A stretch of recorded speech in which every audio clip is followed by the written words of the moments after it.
Part 4. The hunt begins. Morning came with bad news. Ji-Yeon's phone rang at 6 in the morning, jolting all of them awake. She answered with shaking hands. The color drained from her face as she listened. "Where?" she asked. "How?" A pause. "We're coming right now." She hung up and looked at Daewon and Hyunwoo. Another death. "Commander Bo-Ram. She was my direct superior during the war. They found her body in her locked apartment. The windows were sealed. The door was chained from the inside. But her body looks like something drained all the fluid from it." "The creature," Hyunwoo whispered. "We're not safe here," Ji-Yeon said. "We need to move now." They packed quickly and left the hotel through a service exit. The morning streets were full of people going to work. Cars honked in traffic. Everything looked normal. But Daewon studied every face they passed. Any of these people could be wearing a mask. Any of them could be the hunter. They drove to an old warehouse that Hyunwoo's family owned. It was empty and scheduled for demolition next month. They could hide there while they figured out their next move. Inside the warehouse, dust floated in shafts of sunlight streaming through broken windows.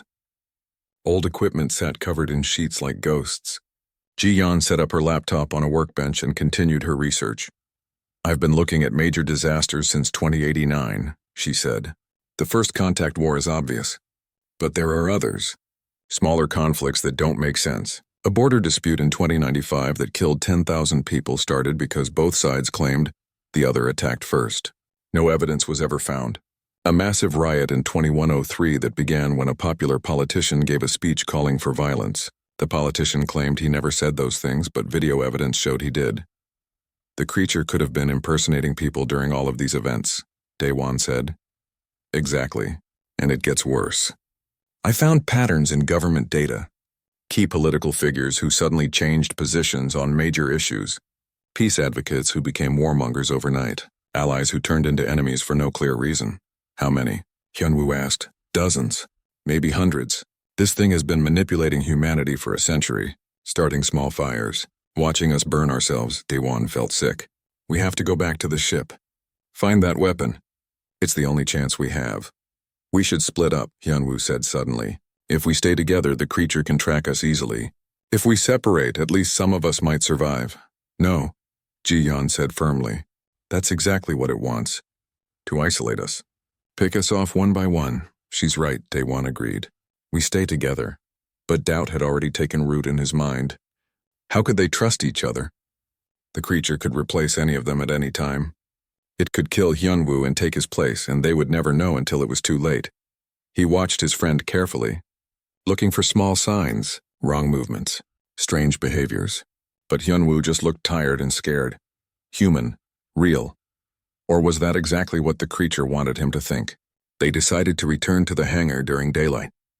Ji-Yeon packed equipment to download more files from the ship's computer. Hyunwoo brought tools to search areas they had missed. Daewon brought his father's old pistol, knowing it would be useless but needing to carry something. The drive took 40 minutes. Nobody spoke. The radio played cheerful pop music that felt obscene given what they knew. Somewhere in the city behind them, a creature that had destroyed civilizations was hunting them, and nobody else knew. Nobody else could help. They arrived at the hangar to find the door still open. That was wrong. Ji-Yeon had closed it when they left yesterday. Now it stood wide open, revealing the darkness inside. "It's a trap," Hyunwoo said. "Probably," Ji-Yeon agreed. "But we don't have a choice." They entered carefully. The emergency lights were still on, casting the same dim yellow glow. The alien ship sat exactly where they had left it. Everything looked the same. But the air felt different, charged, like something was waiting. They made it halfway to the ship when Daewon heard it, a sound like breathing, slow and steady, coming from multiple directions at once. "Run," he said. They ran for the ship. Behind them, the breathing grew louder. Footsteps echoed through the hangar. Multiple sets, moving fast. Daewon risked a glance back and immediately wished he hadn't. Things were emerging from the shadows, people-shaped but wrong, moving too smoothly. Their faces were blank masks without expression. They reached the ship and scrambled inside. Ji-Yeon sealed the door behind them. The breathing stopped. The footsteps stopped. Outside the ship, complete silence fell. "What were those things?" Hyunwoo gasped. "Puppets," Ji-Yeon said. "Remember the video? The creature can control dead bodies. Make them move. How many bodies does it have? Daewon asked. I don't know. But we're trapped in here now. They moved deeper into the ship, heading for the control room. Ji-yeon worked frantically to access more files. Her hands shook as she typed. There has to be more information about the weapon, she said. Exact specifications. How to build it. How to use it. Daewon and Hyunwoo stood guard at the door. Outside they could hear sounds now, scratching like something was testing the hull. Looking for ways inside. Found it, Ji-yeon said suddenly. The weapon is called a quantum purge device. It broadcasts a frequency that targets shapeshifters across multiple dimensions. If the creature has spread pieces of itself into different bodies, the weapon will destroy all of them simultaneously. That's good, right? Hyunwoo said. There's a problem. A big one. The weapon isn't on this ship. It's in the armory section, which appears to be a separate module that was damaged during the crash. It's outside the main ship structure. Where outside? Daewon asked. Ji-yeon pulled up a map on the screen, a separate building near the back of the hangar. Small and easy to miss. They had walked right past it yesterday without noticing. We'd have to leave the ship, she said. Cross about 50 meters of open ground. While those things are out there, do we have another choice? Daewon asked. Nobody answered. They prepared as best they could. Ji-yeon downloaded all the information she could about the weapon onto her tablet. Hyunwoo found emergency lights on the ship and took several. Daewon checked his pistol, knowing it was probably useless but feeling better with it in his hand. On 3. Ji-yeon said at the door. We run, don't look back. Don't stop. 3, Hyunwoo said. 2, Daewon added. 1, Ji-yeon finished. The door opened. They ran into chaos. The puppet bodies were everywhere. Dozens of them, moving with that same smooth wrong movement. They turned as one when the door opened. Empty eyes fixed on the running humans, Daewon fired his gun. The bullets hit one of the puppets in the chest. It stumbled but kept coming. The wounds didn't bleed. The body didn't feel pain. Ji-yeon threw one of the lights and it shattered against a puppet's face. The thing stumbled, temporarily blinded, but others were closing in. They reached the small building and found the door. It was locked. Hyunwoo smashed the lock with a heavy tool. The door opened and they fell inside. Ji-yeon slammed it shut behind them. Darkness surrounded them. Hyunwoo turned on a light. They were in a small room filled with equipment. Everything was covered in dust and cobwebs. But in the center, on a raised platform, sat a device about the size of a human head. It glowed with a soft blue light. That's it, Ji-yeon said. The quantum purge device. She approached it carefully. Her tablet showed instructions in the translated language. It needs to be activated manually. The user has to hold it and will their consciousness into it. The device will use their biological energy as fuel to broadcast the frequency. And the user dies, Daewon said. Yes. Outside, something heavy hit the door. Then again. The puppet bodies were trying to break through. We don't have much time, Hyunwoo said. That door won't hold long. Ji-yeon picked up the device carefully. I should do it. This is my field. I understand the technology. You're too valuable, Daewon said. The world will need engineers like you to rebuild after this. I have a family, Hyunwoo said quietly. A wife, 2 kids.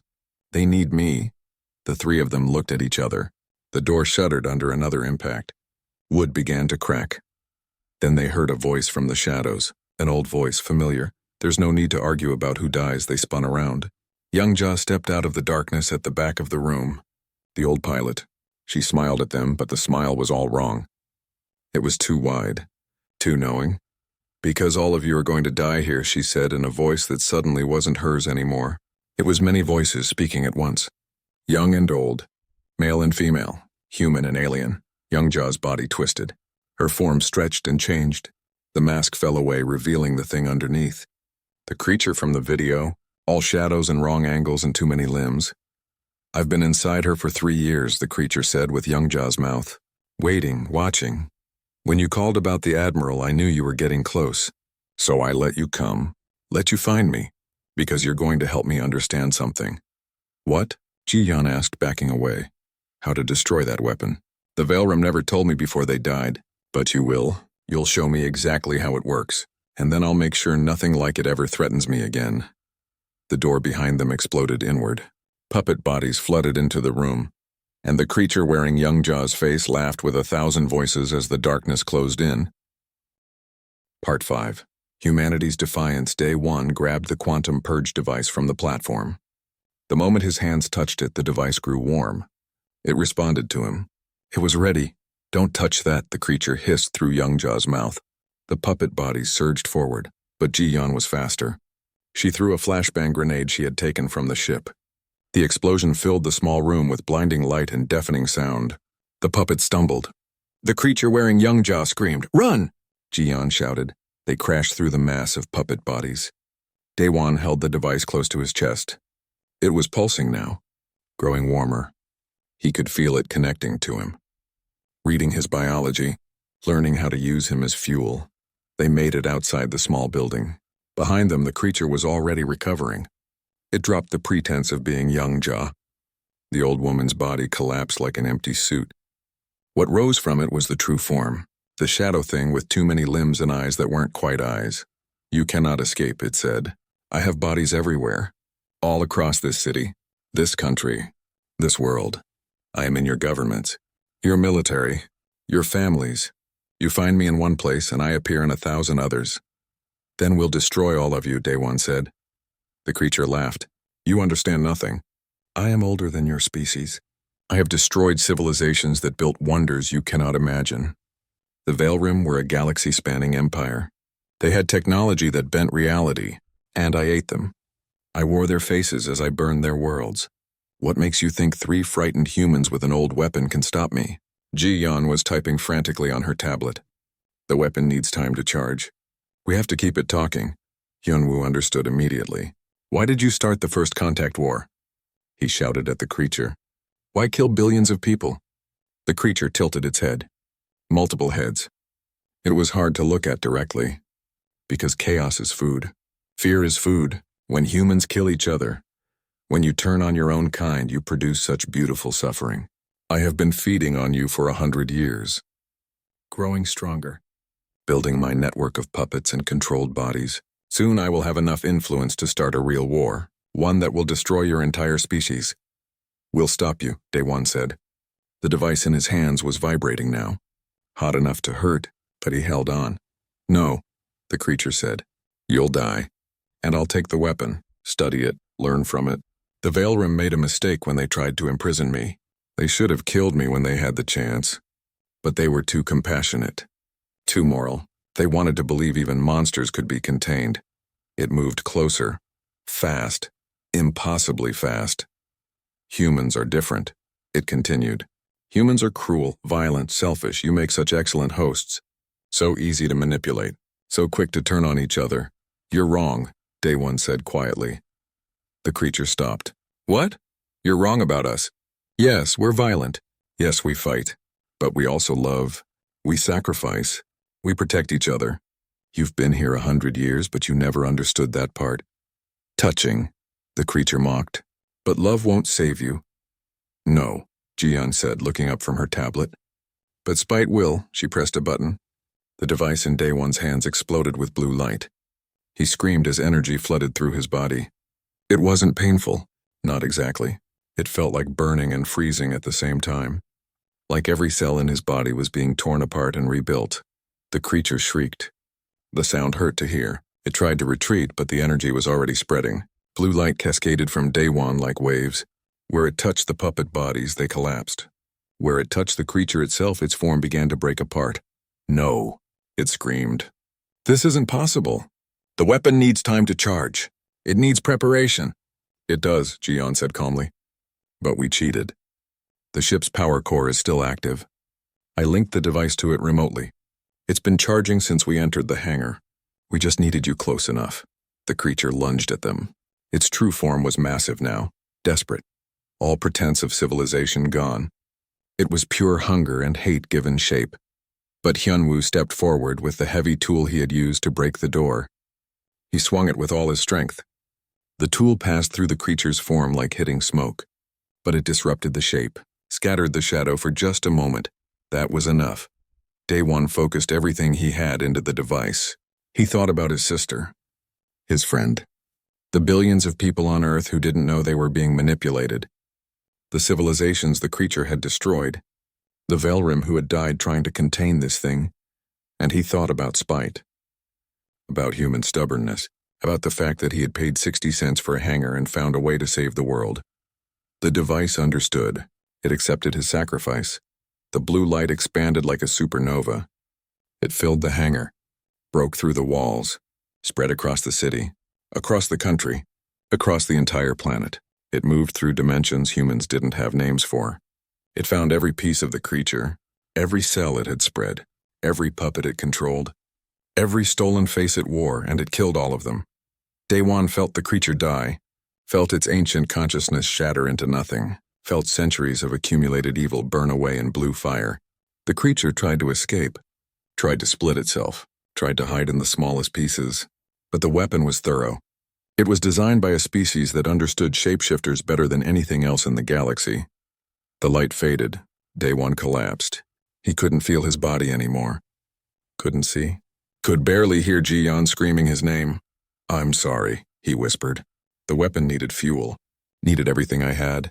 "No, no, no!" Ji-Yeon was crying. She held his head in her lap. "You can't die. You bought a stupid hangar for 60 cents. This isn't fair." Daewon laughed. It came out as barely a breath. "Best 60 cents I ever spent." Hyunwoo knelt beside them. "The creature is gone. All across the city. I can see it. Bodies collapsing everywhere, officials, military personnel, civilians, everyone it had controlled. They're all free now." "Good," Daewon said. His voice was very quiet now. "Tell them. Tell everyone what happened. Make sure they know." "We will," Ji-Yeon promised. "And tell them a salvage dealer saved the world. Just an ordinary guy. Not a soldier. Not a scientist. Just someone who bought a hangar and didn't give up. Everyone will know," Hyunwoo said. "We promise." Daewon closed his eyes. He thought he could see the veil rim. Beautiful beings with rainbow skin and forearms. They were smiling at him, thanking him for finishing what they started. Then he felt nothing at all. 3 years later, Ji-Yeon stood in front of the memorial. It was a simple stone monument near the hangar.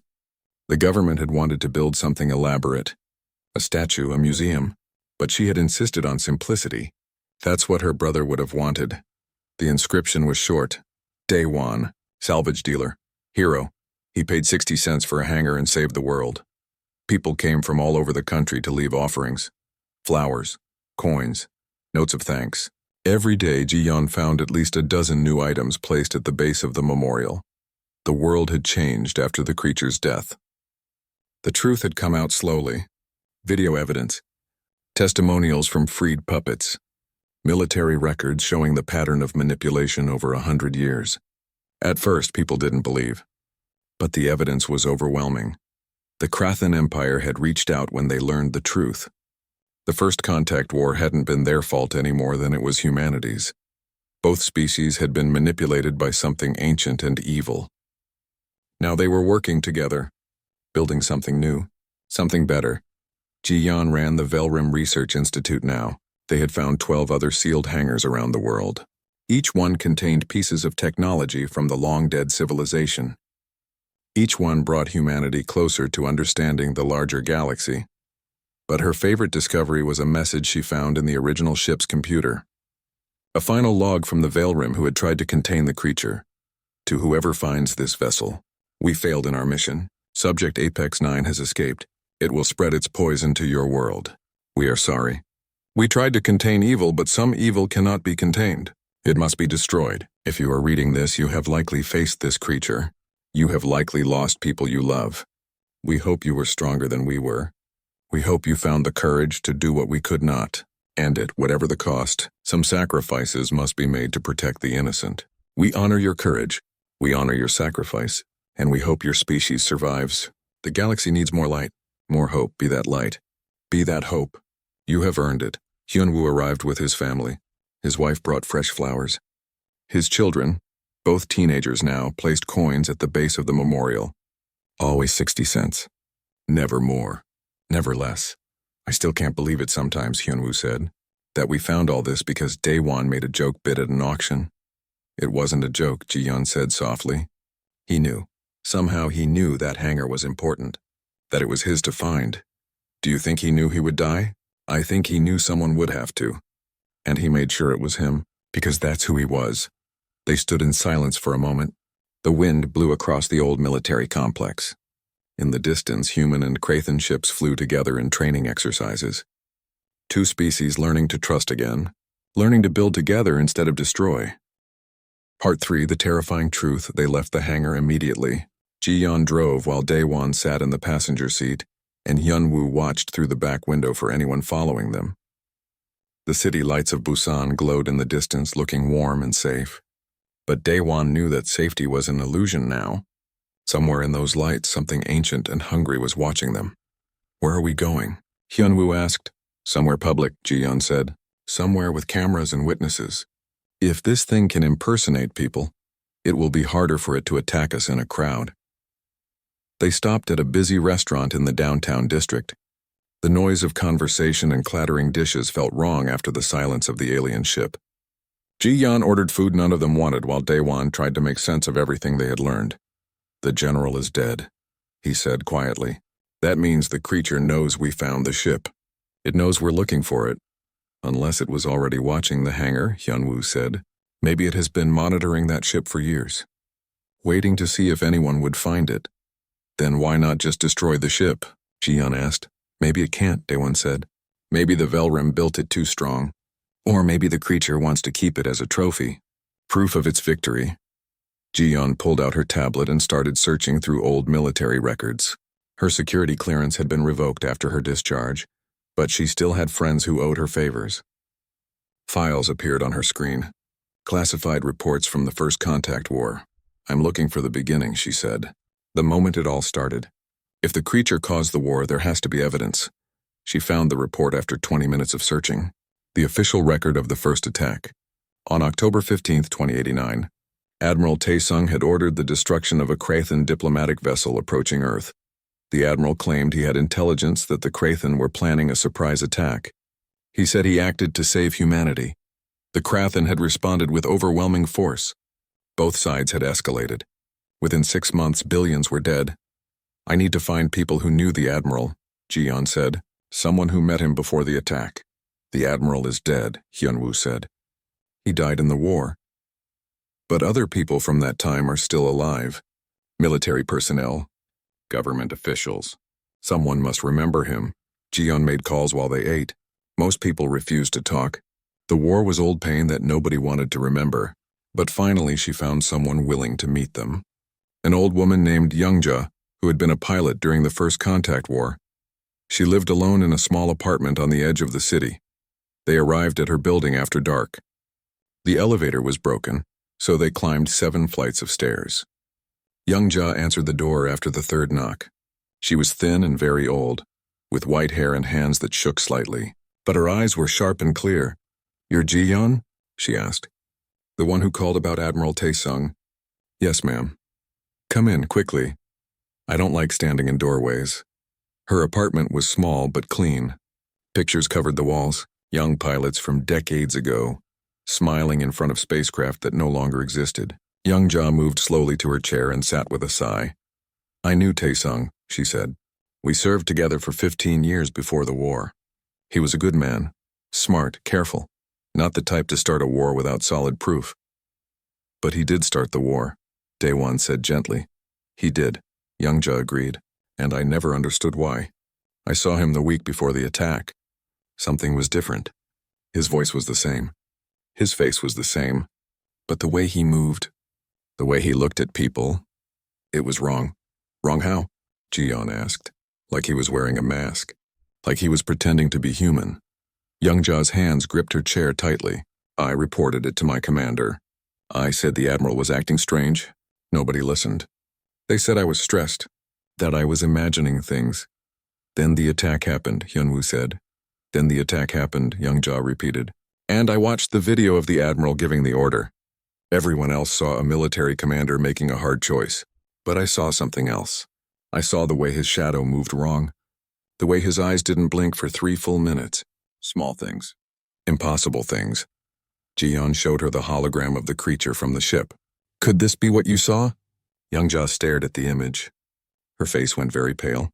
"Is that thing real?" "Very real. It's called Apex 9. It can copy any living thing. Become them. Control them." The old woman stood up suddenly. She walked to her window and looked out at the city. Then we never had a chance. The Admiral was already gone by the time he gave the order. That thing wore his face and started a war that killed billions. We think it might still be out there, Daewon said. Still hiding among people. Still causing damage. You have to stop it, Youngja said. We don't know how, Jian admitted. Youngja turned back to them. The Veilrim were galaxy travelers. If they couldn't kill this creature, what chance do humans have? Nobody had an answer. They talked for another hour, gathering every detail Youngja could remember about Admiral Taesung's behavior before the war. The changes had been subtle but constant. His routine had altered. His food preferences changed. He had developed a strange habit of staring at people without blinking. When they finally left, it was past midnight. The streets were empty except for a few late-night travelers. Daewon felt exposed under the streetlights. Anyone they passed could be the creature. The tired businessman. The young couple holding hands. The police officer on patrol. They returned to Hyunwoo's truck and sat in silence for a moment. What do we do now? Hyunwoo asked. We need to go back to the ship, Jiyeon said. The Veilrim captured this thing once. There might be information on how they did it. Weapons, technology, something we can use. Or we're walking into a trap, Daewon said. The creature knows we found the ship. It might be waiting for us there. Then we wait until morning. Go during daylight. Bring weapons. Weapons won't help, Hyunwoo said. You saw the video. That thing survived energy beams from an advanced alien civilization. What are human guns going to do? Make us feel better, Jiyeon said with a thin smile. They drove to a cheap hotel and rented 2 rooms. Jiyeon took one while Daewon and Hyunwoo shared the other. Nobody slept well. Every sound in the hallway made them jump. Every shadow seemed threatening. Daewon lay in his bed staring at the ceiling. He thought about the Veilrim. An entire civilization destroyed by one creature. 7 civilizations in total. Billions of lives ended because something ancient and evil had learned how to wear faces like masks. And now that same creature was loose on Earth. It had already caused one massive war. How many other conflicts had it started? How many smaller disasters? The creature fed on chaos, on pain, on humanity turning against itself. His phone buzzed. A text from Jiyeon, can't sleep. Researching Veilrim technology. Meet me in my room. Daewon woke Hyunwoo and they went to Jiyeon's door. She let them in quickly. Her tablet was open on the bed, showing pages of translated text from the ship's database. I found something, she said. A section on Veilrim weapons. They had an entire category dedicated to fighting shapeshifters and mimics. Can we build one? Daewon asked. Maybe, but there's a problem. The weapons require a biological component. They need a living host to activate. What does that mean? Hyunwoo asked. Jiyeon's face was grim. It means someone has to sacrifice themselves to use it. The weapon uses the host's body as a power source.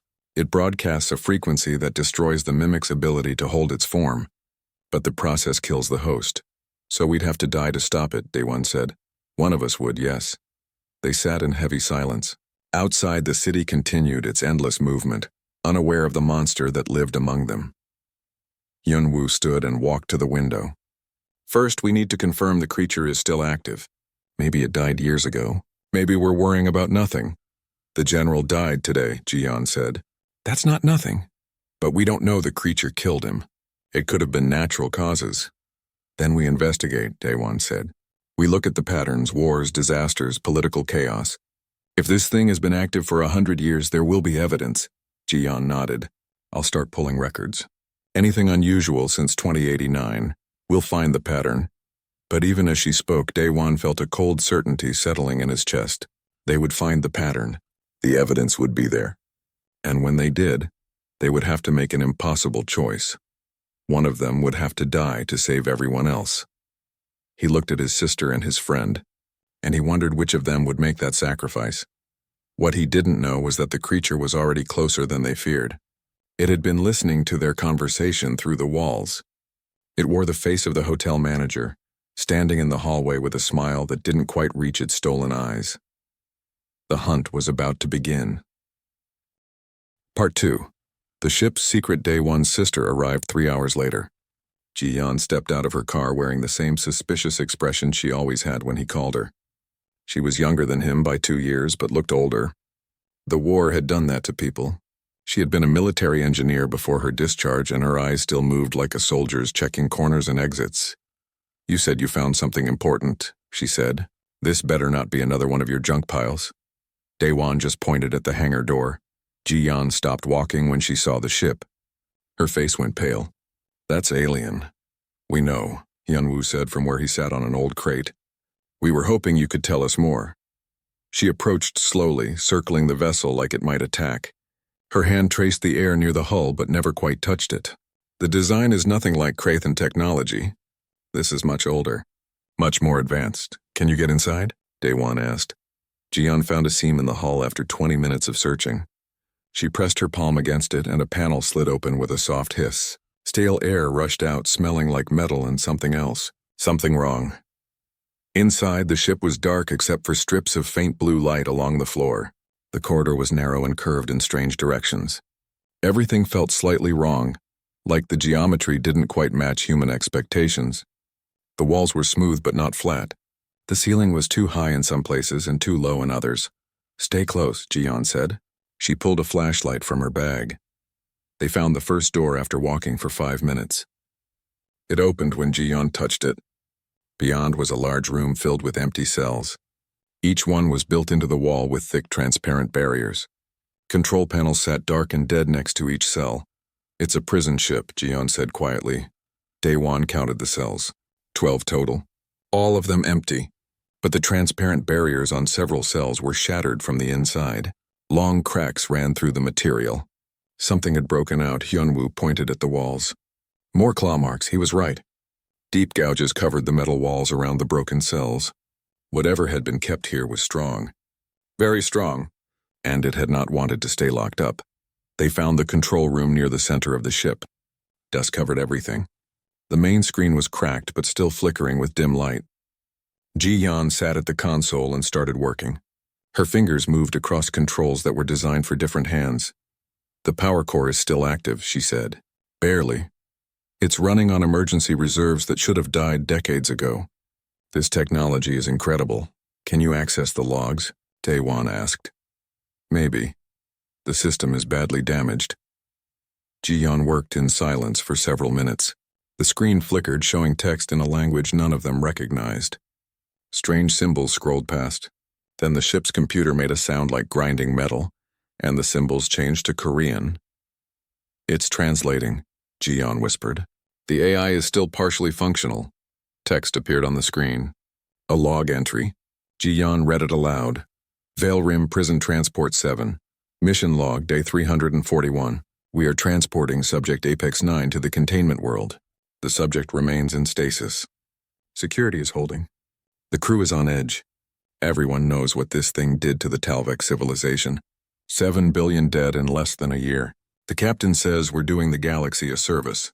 I think we're all just hoping we make it to the containment world alive." The log continued. More entries.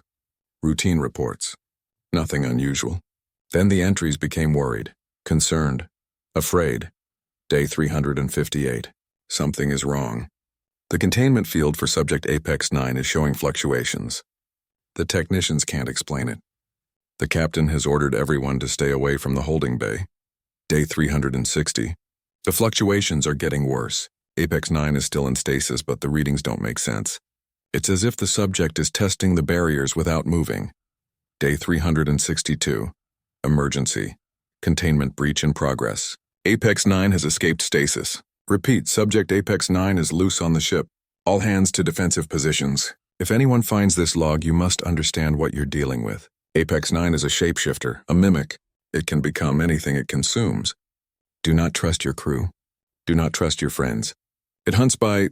The log ended. The screen went dark. Nobody spoke for a long moment. Outside, the wind howled against the hangar walls. "When was that written?" Daewon finally asked. Ji-Yeon checked the date stamp. Her face went even paler. "October 2089, Hyunwoo stood up. That's when the first contact war started." "That's impossible," Daewon said. But even as he spoke, pieces started connecting in his mind. The war had begun suddenly. A human admiral had ordered an attack on a Krathan diplomatic ship without warning. Nobody ever understood why.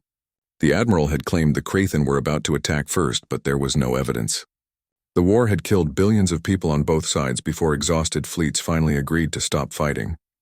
Jian was already typing commands into the console. There has to be security footage. If this thing escaped, the ship's cameras would have recorded it. She found the files after 10 minutes of searching. The video was corrupted, but enough remained to see what happened. The camera showed the holding bay.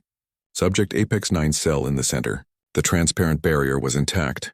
Then it wasn't. The barrier shattered in complete silence.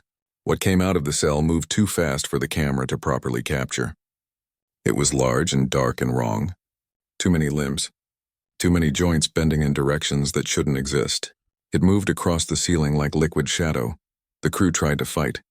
Men and women in strange uniforms fired weapons that shot beams of blue light. Nothing stopped it. The creature touched one crew member and the person collapsed. The creature stood over the body for 3 seconds. When it moved away, the body stood up again. But something was different. The person moved wrong. The eyes were empty. The creature killed or touched every crew member in sight. Each time, the bodies stood back up. Each time, they moved like puppets. The last image showed the creature approaching a ventilation shaft. It changed. The mass of limbs and shadow condensed, compressed, reshaped itself into something smaller, something that could fit through narrow spaces. Then it crawled away and the screen went black. It got off the ship, Hyunwoo said. His voice was barely a whisper. It got off the ship in 2089 and the first contact war started immediately after. Ji-yeon stood up. We need to tell someone. The military, the government. This thing might still be out there. Who's going to believe us? Daewon asked. We show them an alien ship and a 100-year-old video. They'll think we're crazy. Then we find proof, Ji-yeon said. The ship's AI might have more information. Details about what this thing can do, how to stop it. She turned back to the console and kept working. Daewon and Hyunwoo explored the rest of the ship. They found living quarters, a medical bay, storage rooms. Everything was old but preserved by the ship's artificial atmosphere. In the medical bay, Hyunwoo found something that made him call for the others. A small device sat on a table covered in dust. When Ji-yeon picked it up, the device activated. A hologram appeared above it, showing a 3-dimensional image of a creature that looked nothing like the shadow thing from the video. This creature was beautiful, elegant. It had 4 arms and skin that shimmered with rainbow colors. Large eyes set in a gentle face. Text appeared below the hologram in the translated script. Species Velrim. Galaxy-level civilization. Status extinct. Cause subject Apex 9, year 6847 standard galactic calendar. The hologram changed. Now it showed the creature they had seen in the video. The massive shadows and wrong angles. Species unknown. Designation Apex 9. Classification Galaxy-level extinction threat. Known destructions 7 civilizations. Method infiltration, impersonation, chaos generation. This subject creates conflict between species by replacing key individuals and manipulating them toward war. Containment, permanent isolation required. Termination. Impossible with current technology. The hologram disappeared. Daewon felt cold. 7 civilizations. And it's been on Earth for 100 years, Ji-yeon said. Hidden among us. Maybe still starting wars. Still spreading chaos. We have to find it, Hyunwoo said. How? Daewon asked. It can look like anyone. It could be anyone. Your neighbor. A government official, anyone. Ji-yeon's phone rang. She answered it and her face changed. When, are you sure? She hung up. That was my friend in the military. General Namgil. I told him I found something important at the hangar. He was going to come see the ship. And? Daewon asked. They found him dead in his office 20 minutes ago. His door was locked from the inside. Security says nobody entered or left. The 3 of them looked at each other. The creature knew they had found the ship. And now, it was hunting them. The emergency session of the Galactic Council was chaos. Representatives from 47 species shouted over each other in 24 languages. The translation system struggled to keep up. And at the center of it all, displayed on the massive holographic screen, was the image of the ancient warship hovering above Korvac 7. Ambassador Tae Yang stood at the human delegation podium, waiting patiently for order to be restored. He had been granted speaking rights after 3 hours of debate. The fact that he was allowed to speak at all was unprecedented.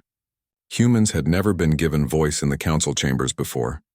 Finally, the council chair, an elderly being from a species that resembled walking crystals, struck the sound gong.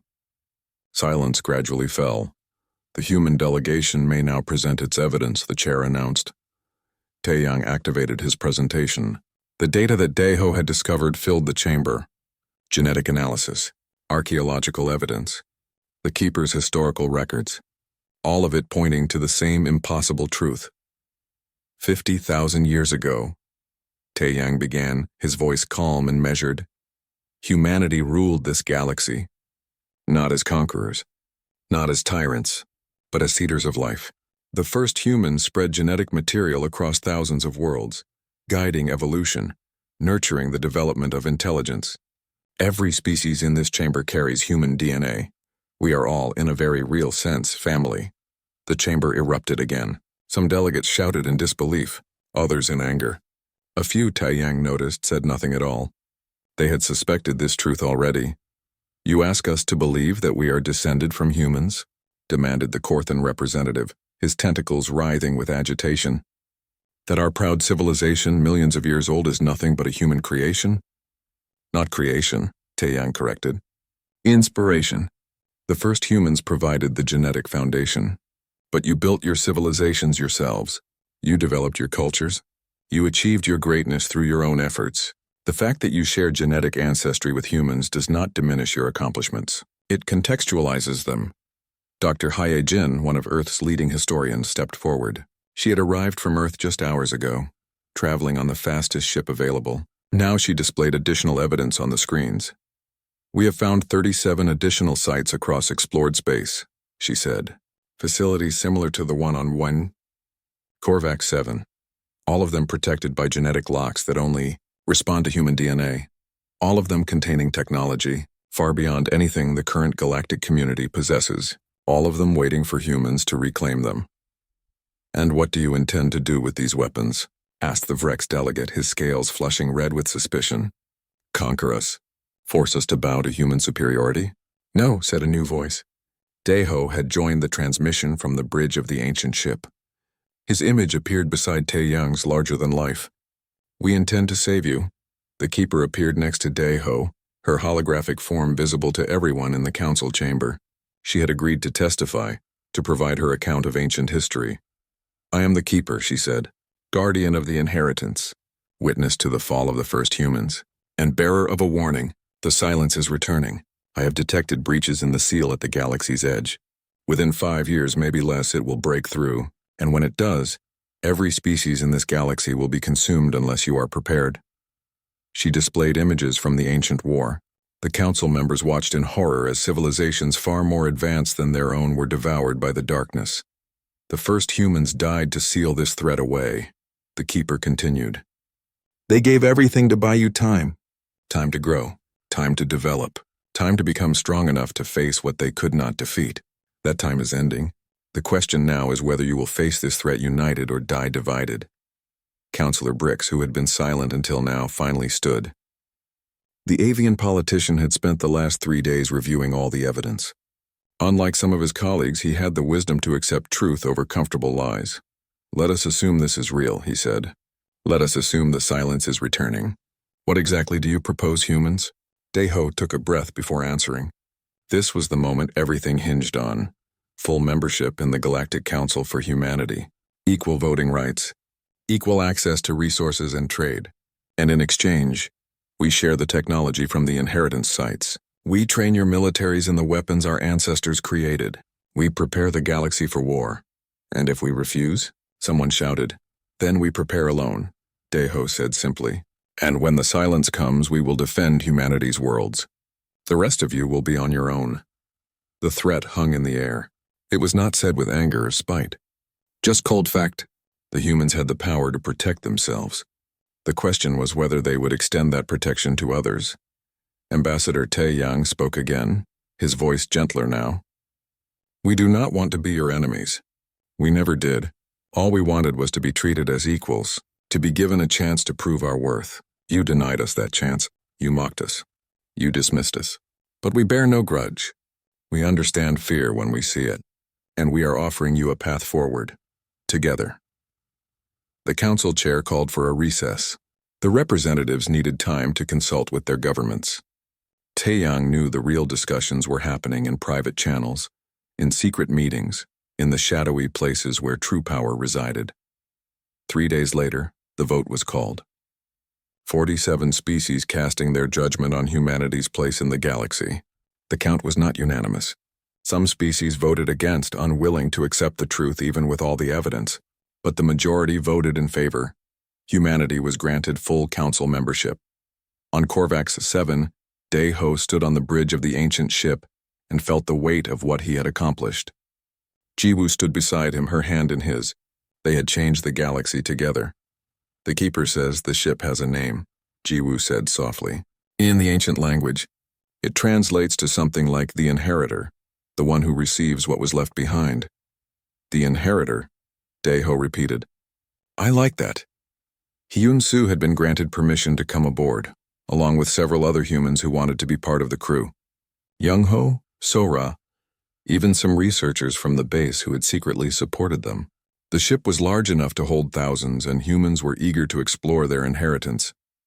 June, a young pilot barely 20 years old, approached Dae-ho nervously. Sir, I heard you are looking for people to train on the ship's systems. I know I am young, but I am a good pilot. I have top scores in all my simulations, Dae-ho smiled. Everyone aboard this ship is learning, including me. Welcome to the crew. One unexpected visitor arrived on the 5th day. Felroth requested permission to come aboard.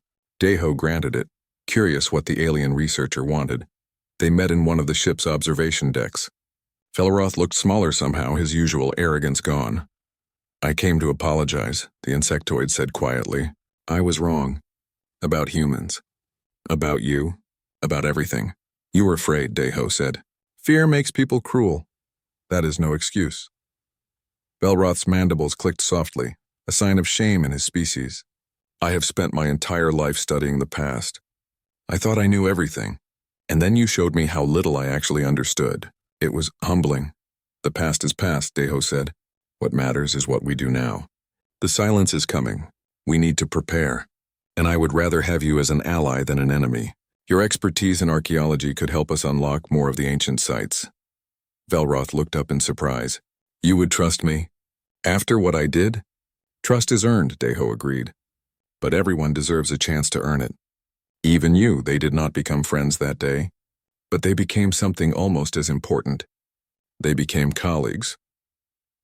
Over the following months, humanity began claiming the other inheritance sites. Ancient ships, weapons platforms, manufacturing facilities, data archives. Each one revealed more about the first humans and their final war against the Silence. Dr. Hye-jin led teams of researchers, human and alien working together, translating the ancient records.